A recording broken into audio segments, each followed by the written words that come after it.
Hello and welcome to End Goals, an LCMS Youth Ministry podcast. I'm host Reverend Mark Kiesling, and I'm with Meredith Whitefield and DCE Juliana Schultz. We are here to bring parents, church workers, and lay leaders discussions and resources to help your youth ministry meet its end goal, which is young people who are disciples of Jesus Christ for life. Today, we are continuing our ongoing series, Starter Pack for Youth Ministry, and talking about utilizing social media.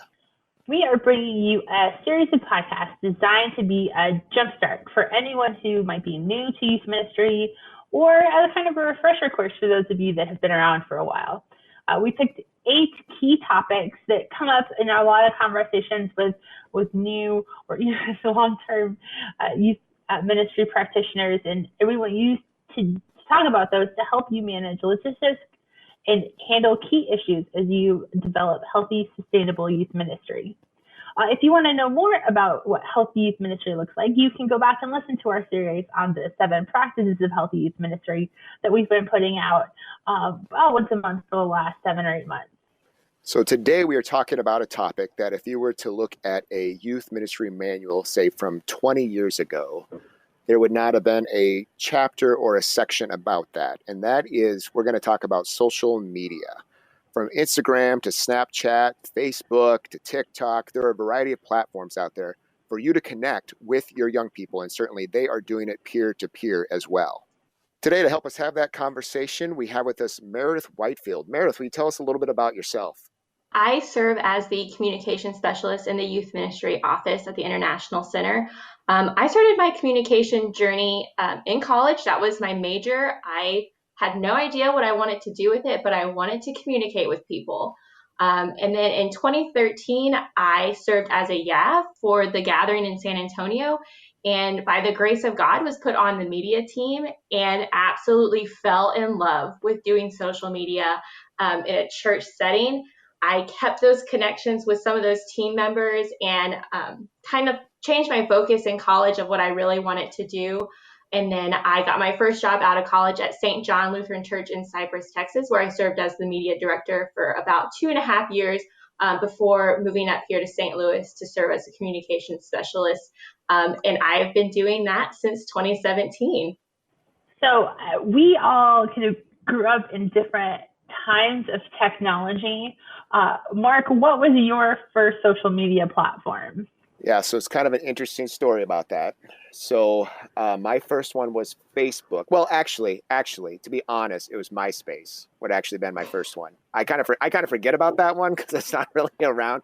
So I had a MySpace account with my favorite music and all that kind of stuff. But probably the first one I really used a lot was Facebook. And so this is an interesting thing about working for the LCMS and the International Center.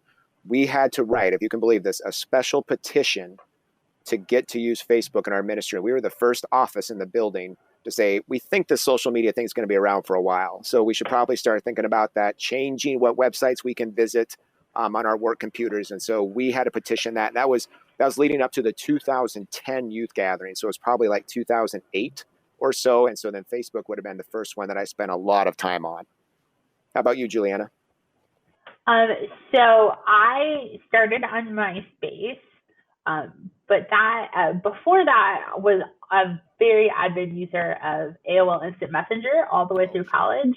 That was how we sort of connected before there were really social media spaces. Got MySpace to work with the young people in our youth ministry, and moved that over to Facebook. I think fairly rapidly after that. I don't think I really cultivated much of a MySpace, but I'm always curious, like, I don't think that profile's still around, so I'm sure it could be.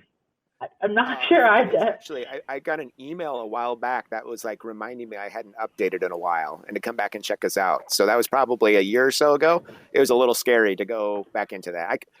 Lo and behold, I couldn't remember my password, so it's a little bit of a problem. But I did get an email about it. Meredith's going to have a totally different answer. I really don't. I guess I didn't consider like AOL Instant Messenger like a social media platform. So I had that from middle school until high school. My first big platform was actually Facebook. And the only reason I got it is because one of my AP history classes were using like the group feature to talk about homework assignments. And I always felt like I was a really late comer to social media because I didn't get a Facebook until 2009. Whoa. Yeah. Okay. Yeah. So what do you use most often now? Ooh, it depends. If you want to say which one I use to post the most content, it would be Twitter. Hmm. But if you ask what I spend most of my time on, it's probably Instagram and TikTok right now. I'd say for Yeah. me, it's between Facebook and Twitter. And I'd say Twitter for me, I probably use that kind of like a news feed.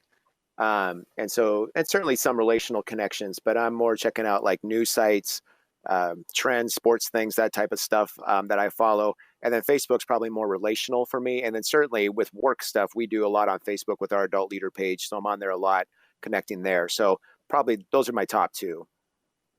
How about you, Juliana? Yeah. I'm on Facebook a lot, mostly for work. But yeah, I do a lot of scrolling there. Um, Twitter and Instagram are probably tied. I do probably a fair amount of I don't do a ton of posting, but a fair amount on both. I recently got TikTok, um, Yes. like like 4 days ago. Got TikTok. Not sure. I'm still trying to decide. But trying to decide is taking a lot of time. So it is.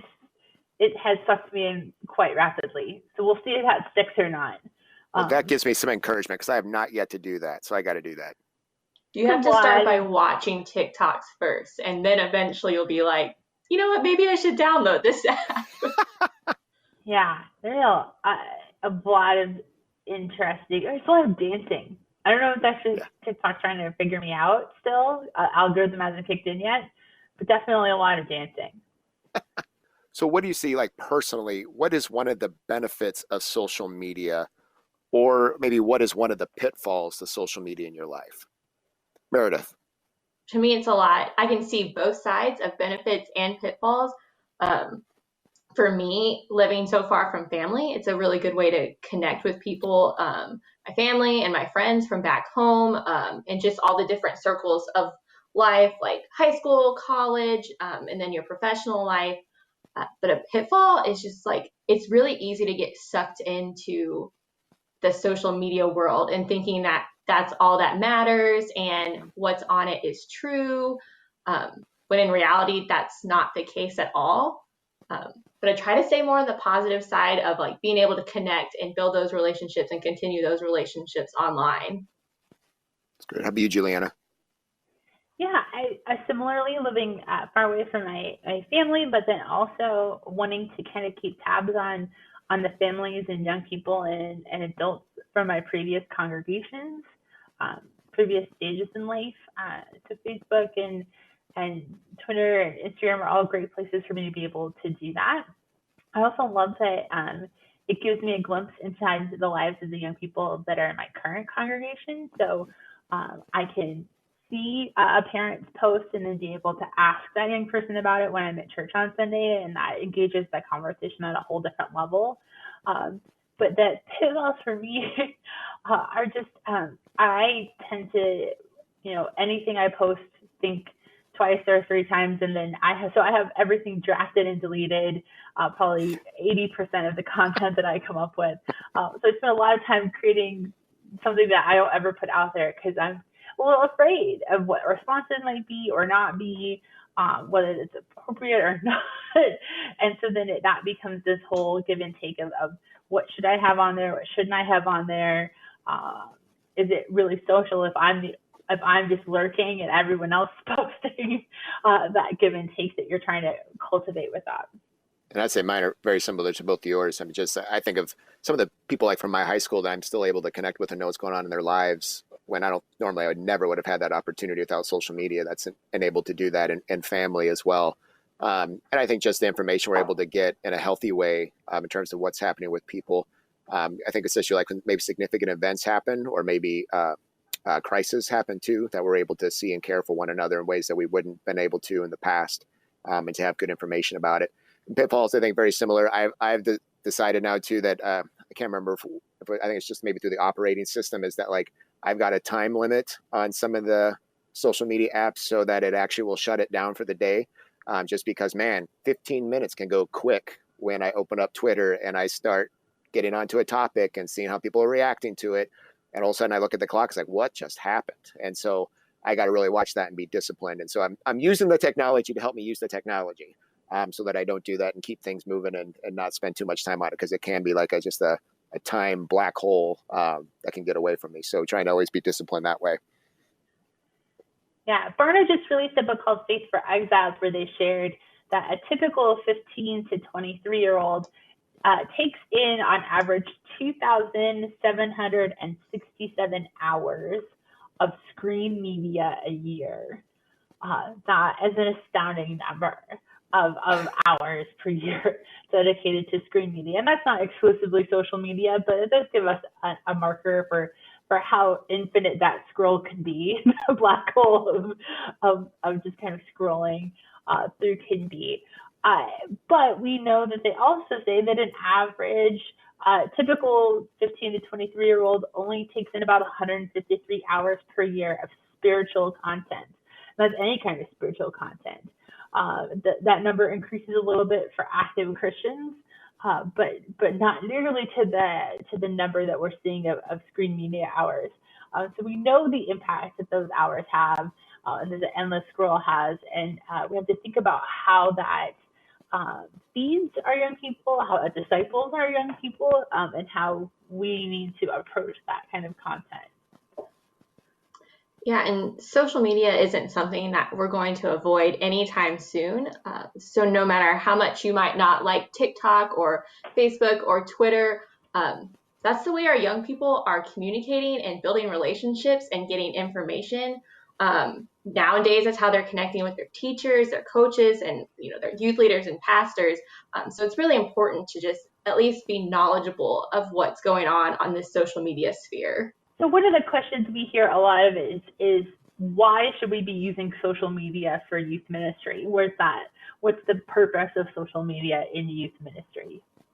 I think one thing certainly easy to see is that young people and even their parents are all on social media. So it's an easy step for you to step into their lives a little bit, connect with them outside of maybe your normal activities, whether that's Sunday morning, other times when you're getting together. And so I even look at it for us, what a blessing it's been for us to have our youth ministry group that we have that started as the Gathering Adult Leader Group, but we kind of expanded that how we're able to connect with thousands of people and get feedback and be able to disseminate information that way. And so it's just a great way, again, that you can get connection, whether it's information, but then also relational too, when you're talking about smaller groups and people you see on a regular basis. And I think from running a couple of different spheres of public accounts, at least on Instagram, I know a lot of young people have started to kind of put their identity in their online clout. And it's really hard to understand and to speak to their true identity in Christ if you don't know what's going on their online space and their online quote unquote personality at some point, almost to the point where if they don't get likes, if they don't have followers, they started making spam accounts for the sole purpose of getting likes and posting pictures that maybe they don't want their parents to see, or are not comfortable with their parents, and posting words that they don't want their parents to hear them say. So that's just the world that they live in now, which is crazy to think of. I can't even imagine trying to find my identity in this red heart that just somehow makes me feel good inside for no reason. Well, and there's been some interesting data out there about how every like is a dopamine hit and how that affects your brain chemistry.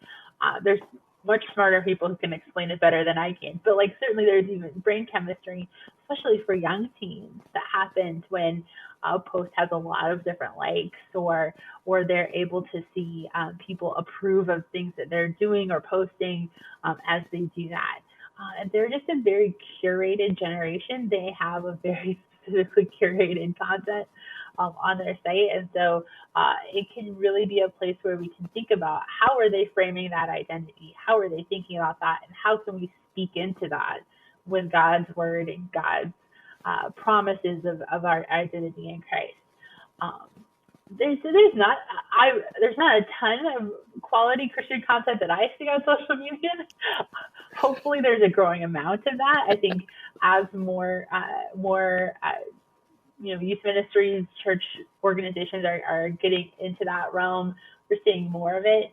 But I just think every time we are able to bring some of that into that space, into that public square space that is social media, it's a chance for somebody who might be able to see the gospel, might be able to hear about Jesus for the first time, and for God to work in and through that when we're active into that space, especially in our youth ministry. I appreciate it so much. And one of our recent Lutheran Youth Fellowship resources we did and trainings that we did it about social media and basically how do you share the gospel in that medium. And it was one of the youth who said, I think we maybe are talking about a new vocation in our generation. And that vocation is as a social media user. And I think in part their point was that there isn't a lot of positive stuff out there. So how do we be young people who are sharing our faith and sharing the gospel through this medium? And so it was really cool to see them lead that way and to say, like, this is now a vocation for us. And it's like something Meredith said, it's not going away. And so how do we do that? And like I said, Juliana, to be able to have those opportunities to share the gospel through the different mediums that are there. Meredith, this is really a question for you to help us out here is, what do you need to know to get started on a social media platform?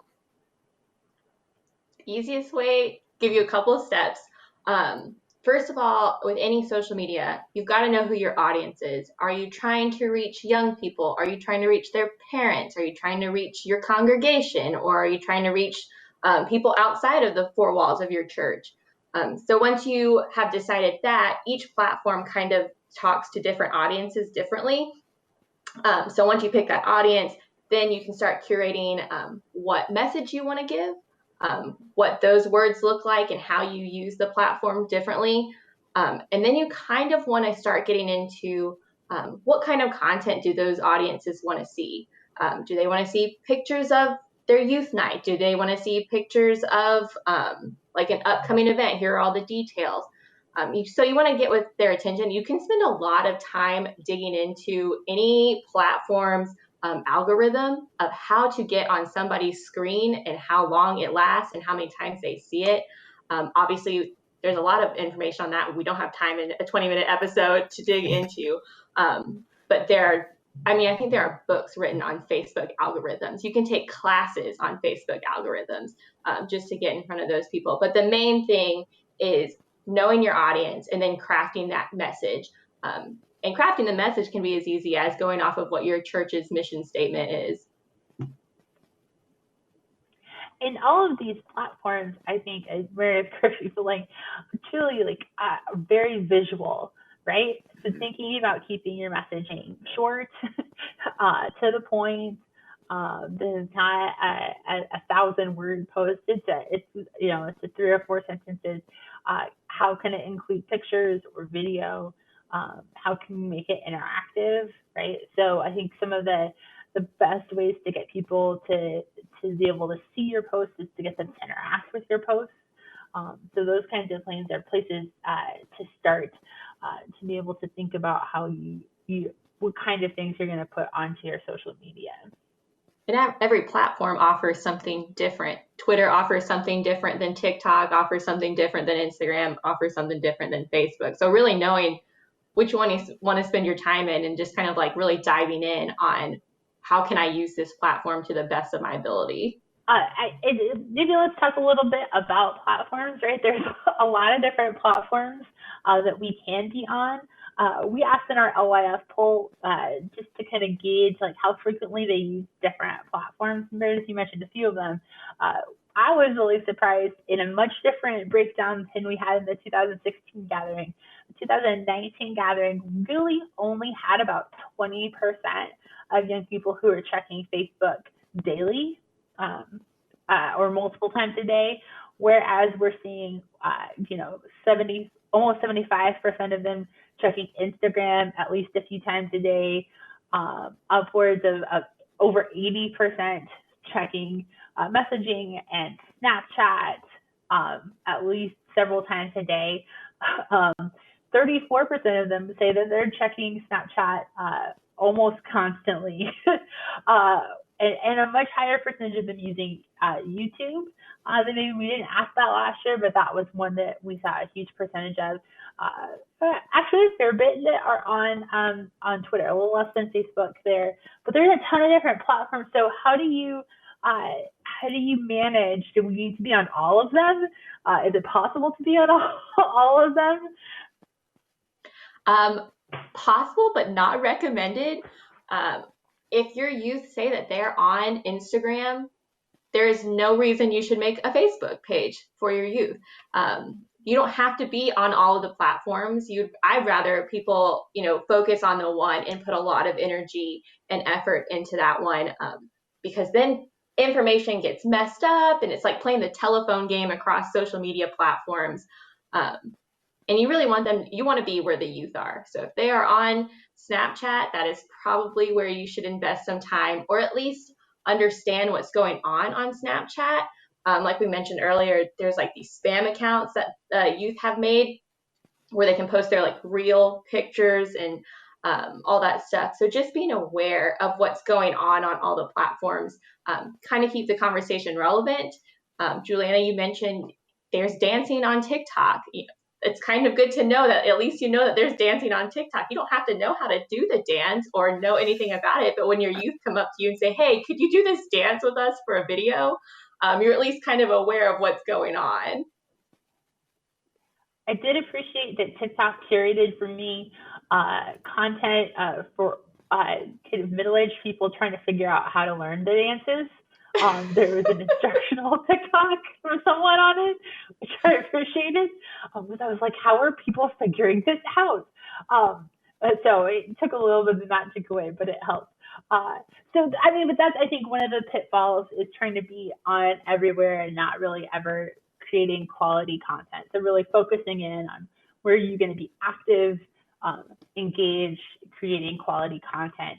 What are some other pitfalls that youth leaders can run into with social media? I think a lot of times when I give presentations, I tell people, do not treat your social media as a bulletin board. And people are kind of like, what does that mean? Well, if you picture your church bulletin board, it's got, sign up for altar flowers and there's a dinner on Wednesday night. And it's just information overload. And when people see that on social media, Juliana, like you mentioned, social media is supposed to be visual pictures and it looks nice instead of just being this big info dump. Not saying that you can't have information, but don't make it look like a bulletin board. If you've got a dinner on Wednesday night, maybe you have a picture from last year's or last week's dinner to post instead, and then you can post the information in the description, and it just kind of helps people not scroll through. I know when I see a bunch of words on like Instagram, I'm like, I don't want to read this. I'm trying to scroll as fast as I can. So just seeing something like visually appealing that makes people want to stop and read what you've posted. We'll leave the bulletin board stuff on the bulletin board in the church like hallway. Social media is for like visual, beautiful things and sharing your story and telling people like what's going on. Yeah, I think part of the thing we fall into is not using it to tell stories, not using it in the social way that it was designed, and instead making it kind of having an ad. Other pitfalls that you see, Mark? I think you've really hit on a lot of those. I think something that kind of you got to get right with your audience is that piece of inundation and overwhelming, and so you've got to hit that right, testing that a little bit in terms of what's the right amount, but at the same time, I think to define well too when you're thinking about a church ministry or your whole church is where is the place people are going for the most current and accurate information, so that your social media isn't conflicting with your website, that those are together, or that you're just clear the website's going to have everything that's the most up to date, so you don't have the conflicting messages happening between the two, and that you're responding well to your audience and how you're trying to communicate to those mediums.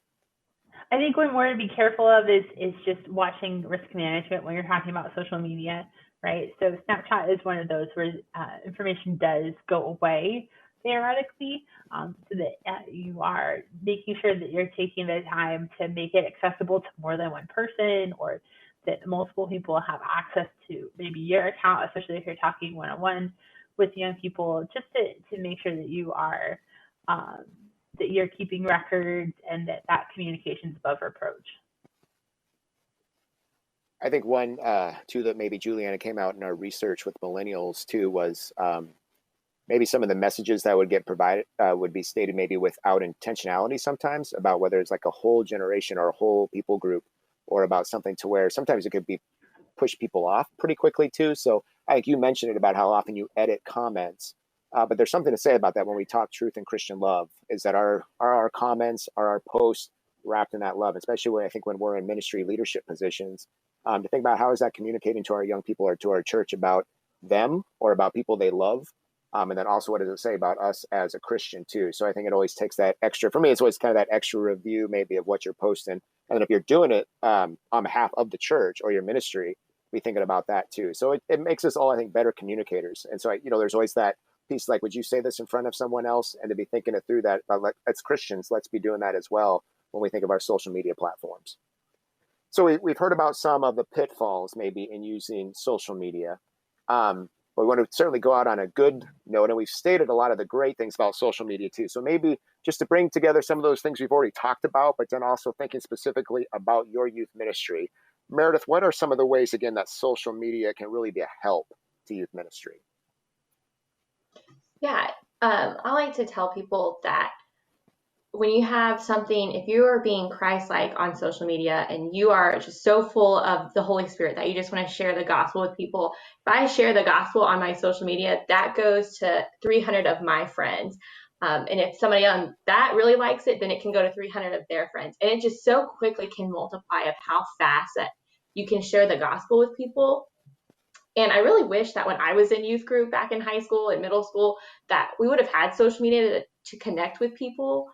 Because sometimes you don't want to wait until, Sunday, or you don't want to bother people with a phone call or a text. I just would rather be like, hey, I've got something. Can you pray about it really quick? And so I'm just really into those kind of like relationships, and going back to social media of how cool it is to create those relationships in between, Sunday mornings. It's a good place for people to learn how to be authentic. Social media has a lot of bad rep to not be authentic and to Facetune and to filter everything that is about you. Like, God made you the way you are. Like, be proud of it, and share that online. And I think youth leaders and youth, like among themselves, have the ability to encourage those people to share how God made them and share the good news that we know, that we've learned through our baptism. I just think that's a really cool opportunity for youth. Yeah, and it's a chance to engage them in service and leadership too. I mean, letting them utilize the social media to be able to practice application of being on social media and to share the gospel in those ways, and giving them some easy entrance points into how they can serve and lead through your youth ministry on those platforms as well. I love hearing from whether it's pastors or other youth workers who say like, we pretty much just turned our youth ministry over to our social media over to our youth ministry. Got people. I mean, that they're doing all the work. They're basically doing the post. They're telling us how to do it. They taught us how to get it started because it needed to happen. So that's really cool to hear that leadership quality come through. So where can I get help? If I'm trying to figure out how to do this, Meredith, where do I go? Well, like Mark said, you can always ask youth in your congregation. They're the ones using it the most, so why not go to the experts? If you want to go online for some help, we have the LCMS Youth Ministry Facebook group that people can go to, whether you're a DCE or just a parent or a volunteer. No dumb questions about social media in that group. And then another Facebook group, I should say, is Lutheran Communicators. And that is exactly what it sounds like, a bunch of communication people in the Lutheran Church Missouri Synod, all trying to help each other, whether it be social media or websites or live streaming. They are some pretty decent experts, I will say. Another place you can go, there are tons and tons of tools that can help save you time. Canva has saved many a person many an hour. It's a free tool you can use to design images to go on your social media. There's tons of different free or low-cost scheduling tools that you can come up with. So often sneak behind the scenes for some of us. I use a lot of scheduling tools because I cannot spend hours and hours a day on social media um, trying to produce content and make sure it goes up. So there are some great ways for you to be able to pre-think when you have time available to plan and schedule things out so that content continues to go out even if you are busy with other tasks. So, in some closing challenges for you, as you think about how you're going to utilize social media in youth ministry, think about how are you going to be using your existing social media.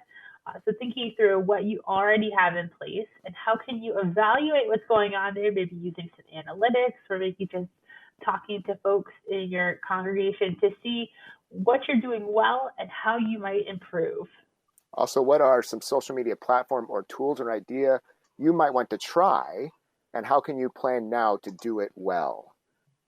And then finally, how can you engage young people in the process of improving and engaging on social media? So they are there all day, every day sometimes, making sure that you are talking with them and engaging them as you think about how you are engaging on social media as well. We will continue to keep you in our prayers as you reach out to your young people on social media and using other technology. We know that it's a big and difficult task, but it can help your Healthy Youth Ministry to engage young people and their families where they're at. End Goals Podcast is a production of LCMS Youth Ministry and KFUO Radio. To find out more about LCMS Youth Ministry or to find links to resources mentioned, go to kfuo.org/youthministry. Thank you for listening and caring for the young people of our church.